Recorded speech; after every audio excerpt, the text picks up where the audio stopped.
Bonjour, vous pouvez baisser la vitre s'il vous plaît? Alors, comment s'est passé ce contrôle routier cet après-midi? Donc c'est un contrôle routier qui est un peu particulier parce que nous bénéficions effectivement de la présence de Jean Todt, ancien président de la Fédération automobile internationale et surtout parrain de l'opération Je roule pour la vie. Et donc comme nous l'avions présenté, cette opération d'engagement citoyen en faveur de la sécurité routière se conjugue avec des opérations à la fois de renforcement de la prévention routière, mais également de répression pour jouer sur les comportements, parce qu'on sait que c'est des facteurs déclenchants de la mortalité et de l'accidentologie. Et donc cette opération aujourd'hui est destinée effectivement à sensibiliser davantage encore les conducteurs, à travers effectivement, grâce à vous, mesdames, messieurs les journalistes, pour effectivement renforcer toujours ce message d'être prudent, de respecter les règles, de faire attention, de ne pas conduire en ayant consommé l'alcool, de ne pas conduire avec son téléphone portable, de conduire en respectant les limitations de vitesse. Voilà, tout un ensemble des éléments qui paraissent évidents, mais qui en même temps, on le voit bien aujourd'hui sur ce contrôle, ne sont pas respectés. Non, monsieur. Vous avez combien de points encore? 0. Ah, on vous l'a enlevé votre permis alors? Tout à fait. Donc vous roulez sans permis. Vous vous rendez compte des dangers que vous représentez pour vous-même et pour votre famille et pour les autres conducteurs? Je sais, monsieur. Vous savez que 2 morts sur 3 sur la route, 2 morts sur 3 sur la route sont dus au comportement des autres automobilistes. C'est des morts subies. Je sais, monsieur. Mais on sont obligés de vivre. Mais pas en mettant votre vie en danger ni celle des autres. Vous parlez de votre fils non plus. Vous avez une famille donc à charge. Oui, mais si on a le crédit au dos. Non, mais attendez. Oui.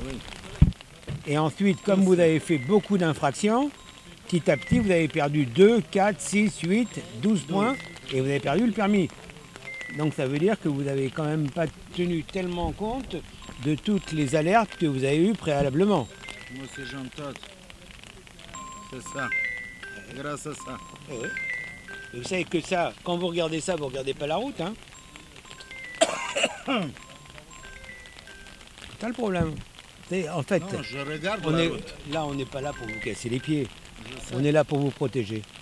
Pour protéger votre fils. C'est très gentil, monsieur Jean Todt. Voilà pourquoi on est là. Donc on le fait pour vous, on le fait pas pour nous. Et ce que vous pouvez aussi provoquer pour les autres. Et le regard que porte l'ancien professionnel de l'automobile sur cette accidentologie en France?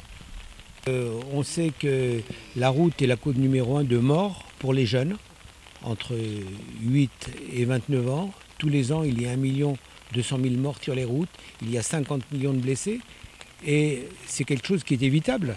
Donc la France a fait des progrès formidables, puisqu'il y a 50 ans, il y avait 18 000 morts, et l'année dernière, il y a eu 3 200 morts, donc 3 200 morts de trop, mais néanmoins des progrès formidables.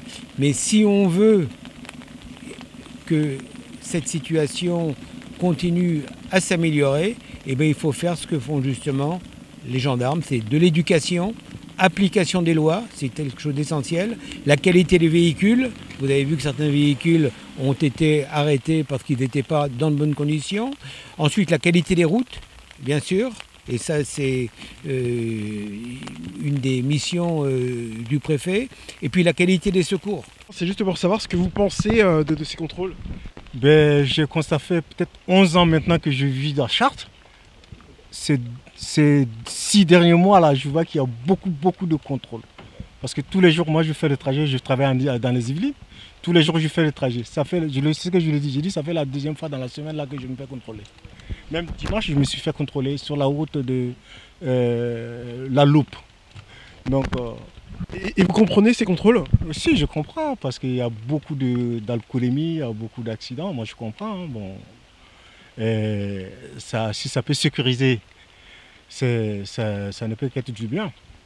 Un retour sur ces applications automobiles qui permettent de signaler ces contrôles routiers, ce qu'en pense l'État ou la gendarmerie. Et effectivement, ça fait partie de